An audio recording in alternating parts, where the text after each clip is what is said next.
नमस्कार मित्रांनो, राज्यातील एससी म्हणजे अनुसूचित जाती समूहात सध्या अस्वस्थता, संभ्रम, गोंधळ, भीती, चिंता अशा सर्व भावनांचा कल्लोळ निर्माण झालाय. 59 जातींपैकी विशेषतः महार आणि मातंग किंवा माग या दोन प्रमुख जातींमध्ये उपवर्गीकरणावरून जास्त तीव्र भावना व्यक्त होत आहेत.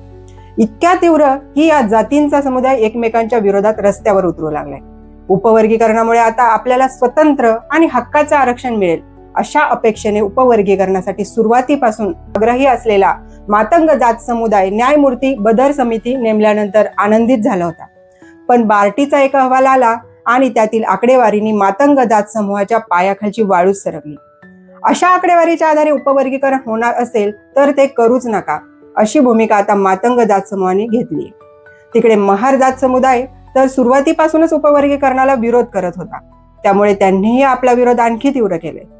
या सर्व घडामोडींच्या पार्श्वभूमीवर चर्चा करूया की नेमक्या कोणत्या आकडेवारीमुळे मातंग जात समूहाचा आता उपवर्गीकरणाला विरोध होतोय.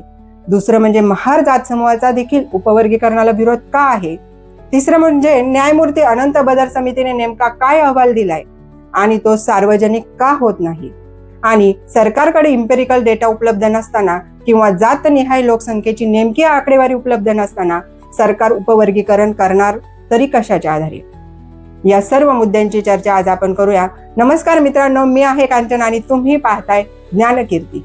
खरं तर 6 महिन्यांपूर्वी सरकारने उपवर्गीकरणासाठी न्यायमूर्ती अनंत बदर समिती नेमली. त्याच वेळी मी एक याबाबत व्हिडिओ बनवला होता आणि त्यात उपवर्गीकरण म्हणजे काय, भारतीय संसदेला असलेला हा अधिकार न्यायालयाने जर्नेल सिंग, चिनैया, देवराजन इत्यादी केसेसमधील जजमेंटच्या आधारे राज्य सरकारांना कसा बहाल केला.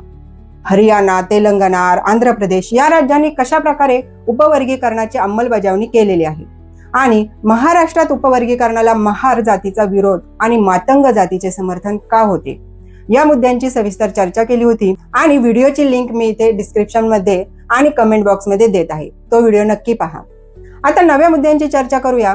1 ऑगस्ट 2024 रोजी सर्वोच्च न्यायालयाचे तत्कालीन सरन्यायाधीश धनंजय चंद्रचूड बेंचने 6-1 अशा बहुमताने निकाल दिला की अनुसूचित जाती समूहात एखादी किंवा काही जाती इतरांच्या तुलनेत दुर्बल असतील, जर आरक्षणाचा लाभ त्यांच्यापर्यंत पोहोचत नसेल तर आरक्षणाचा हेतू साध्य होत नाही.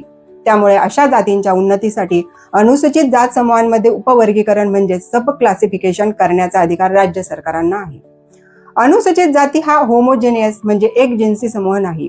इम्पेरिकल डेटाच्या आधारे हे सिद्ध होत असेल की आरक्षण असूनही एखाद्या जातीला त्यात खूपच कमी प्रतिनिधित्व मिळाले आहे, तर त्या वंचितांमधील वंचित जातींच्या उन्नतीसाठी राज्य सरकार अनुसूचित जाती समूहाचे उपवर्गीकरण करू शकते. सर्वोच्च न्यायालयाच्या निकालानंतर तेलंगणा, हरियाणा, आंध्र प्रदेश या राज्यांनी आपापल्या राज्यात अनुसूचित जातींचे उपवर्गीकरण करणारे कायदे संमत केले.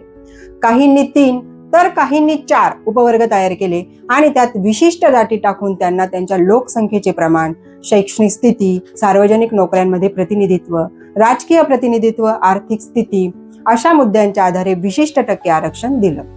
या पार्श्वभूमीवर महाराष्ट्र सरकारने सुद्धा ऑक्टोबर 2024 मध्ये लगेचच उपवर्गीकरणाच्या दृष्टीने पावले टाकत राज्यातील अनुसूचित जातींच्या आरक्षणात उपवर्गीकरणाचा प्रारूप आराखडा तयार करण्यासाठी पटना उच्च न्यायालयाचे निवृत्त न्यायमूर्ती अनंत बदर यांच्या अध्यक्षतेखाली एक सदस्यीय समिती स्थापन केली. 16 मार्च 2026 रोजी या समितीने शासनाला अहवाल सादर केला. दरम्यान उपवर्गीकरणासंदर्भात काही हरकती शासनाला प्राप्त झाल्या होत्या. त्यावर सुनावणी घेण्यासाठी मुख्य सचिवांच्या नेतृत्वाखाली 3 सदस्यांची समिती गठीत केली आणि 15 एप्रिल पर्यंत हरकती मागवल्या. त्यानंतर या हरकतींची मुदत आता 30 एप्रिल 2026 पर्यंत वाढवलेली आहे. या सर्व घडामोडी घडत असताना बार्टीचा एक अहवाल प्रकाशित झाला आणि त्यातील आकडेवारी पाहून मातंग जात समूह हादरून गेला. आतापर्यंत उपवर्गीकरणाच्या मुद्द्यावरून महार जात समूहाला भिडणारा मातंग समाज या आकडेवारीनंतर मात्र स्वतःच उपवर्गीकरणाला विरोध करू लागला.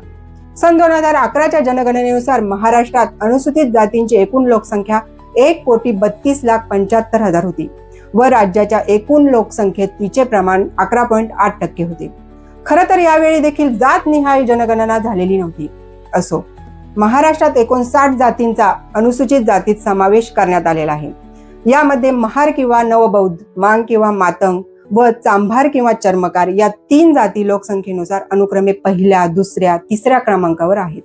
Babasaheb Ambedkar research and training institute अर्थात बार्टीने अनुसूचित जातींच्या लोकसंख्येबाबत जो रिपोर्ट प्रकाशित केला आहे त्यानुसार 1961 मध्ये महाराष्ट्रात अनुसूचित जातींमध्ये महार जातीची लोकसंख्या 33.94% इतकी होती.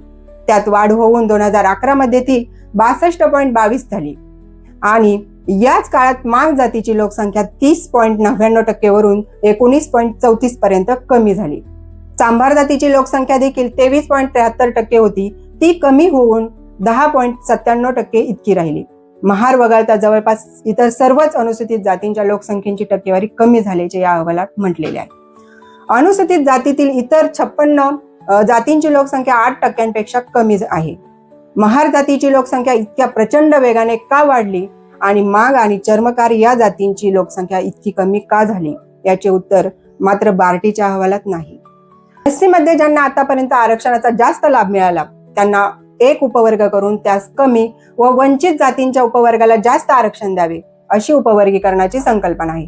त्यामुळेच मांग जातीतील लोकांना आपल्याला आता उपवर्गीकरणामुळे अ कॅटेगरीत समाविष्ट केले जाईल आणि त्या आधारे आपल्याला नोकरी व शिक्षणात जास्त संधी उपलब्ध होतील अशी अपेक्षा होती. तर हे उपवर्गीकरण लोकसंख्येची जी आकडेवारी उपलब्ध आहे तिच्या आधारे केलं तर आपल्याला फटका बसेल अशी भीती मातंग समाजात आहे. मुळात आपल्या लोकसंख्येची आकडेवारीच चुकीची आहे. मागील 50 वर्षात जर जातनिहाय जनगणनाच झालेली नाही तर सरकारकडे असलेला इम्पेरिकल डेटा किंवा जातनिहाय लोकसंख्येची आकडेवारी आली कुठून असा मुद्दा मातंग समाजाकडून उपस्थित केला जात आहे आणि त्यात तथ्य देखील आहे असं म्हणता येईल.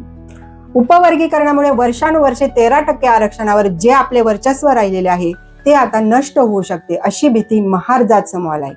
शिवाय एससी आरक्षणात देखील ओबीसी प्रमाणे क्रिमिलेअरची अट टाकण्याचे सर्वोच्च न्यायालयाचे निर्देश आहेत. महाराष्ट्राच्या मुख्यमंत्र्यांनी देखील उपवर्गीकरण करताना क्रिमिलेअरची अट लागू करण्याचे संकेत दिलेले आहेत. त्यामुळे महार जात समूहाचा सुरुवातीपासूनच उपवर्गीकरणाला विरोध राहिलेला आहे. एक महत्वाची फॅक्ट अशी की सर्वोच्च न्यायालयाने दविंदर सिंग केसमध्ये क्रिमिलेअरच्या अटीचा कुठेही उल्लेख केलेला नाही. सर्वोच्च न्यायालयाने तो उल्लेख 2018च्या जर्नेल सिंग विरुद्ध लक्ष्मीनारायण या केसमध्ये केला होता. मात्र महाराष्ट्राचे मुख्यमंत्री उपवर्गीकरणाच्या नव्या निकालात मागील निकालाची सरमिसळ करत आहेत.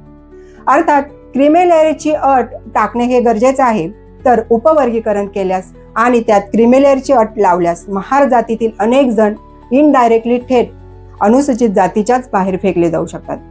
त्यामुळे महार जातीकडून एक संधपणे या उपवर्गीकरणाला विरोध होत आहे. प्रकाश आंबेडकर, आनंदराज आंबेडकर, राजकुमार बडोले व अन्य बौद्ध नेत्यांचा यास कडाडून विरोध होतोय.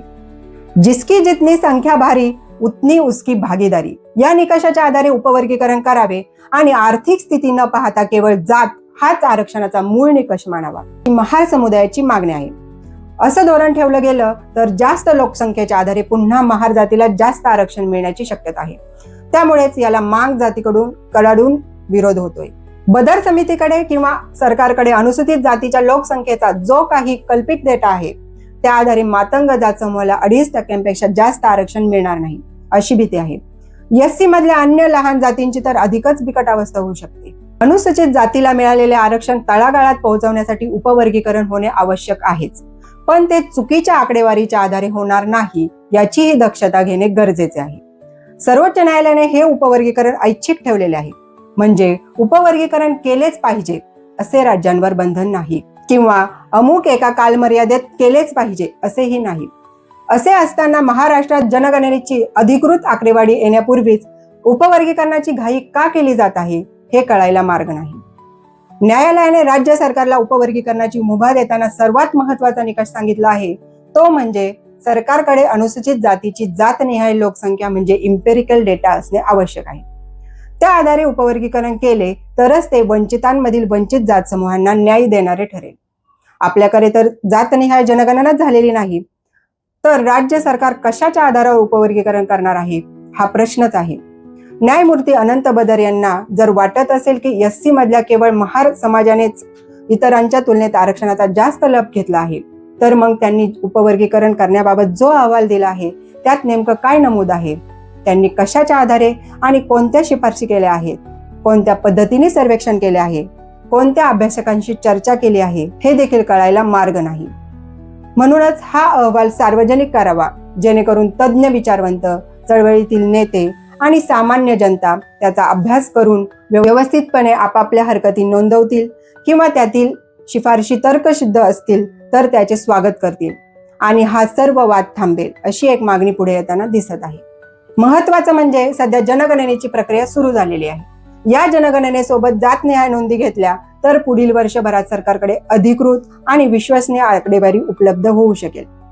सर्वोच्च न्यायालयाला अपेक्षित असलेला इम्पेरिकल डेटा प्राप्त होईल आणि मग त्या आधारे करण्यात आलेले उपवर्गीकरण देखील वादातीत आणि सर्वमान्य असेल. त्यामुळे सरकारने उपवर्गीकरण करायची घाई करू नये अशी मागणी विशेषतः मातंग, चर्मकार या समाजाकडून पुढे येत आहे. आपल्या राज्यात ओबीसी समुदायातील मागास जातींना न्याय मिळावा यासाठी यापूर्वी त्यातून भटक्या जमाती वेगळ्या करून त्यांचे ABCD असे उपवर्गीकरण झालेले आहे. त्यामुळे एसटीचे उपवर्गीकरण हा काही अवघड विषय नाही. मात्र ते राजकीय स्वार्थापोटी न होता विश्वसनीय आकडेवारीच्या आधारे सटीक व निर्दोष पद्धतीने व्हावे हे महत्वाचं आहे. आनंदराज आंबेडकर यांनी तर उपवर्गीकरणाला विरोध करताना मुद्दा मांडलाय की खुल्या वर्गवारीत देखील अनेक जाती आरक्षणापासून वंचित राहिलेल्या आहेत. मग आधी त्यांचे उपवर्गीकरण करा, मग आमचं बघू. हे सगळं असं चाललंय. या सर्व घडामोडींबद्दल तुम्हाला काय वाटतं? तुमच्या प्रतिक्रिया नक्की कळवा आणि ज्ञानकीर्तीला सबस्क्राईब करा, लाईक करा, शेअर करा. धन्यवाद.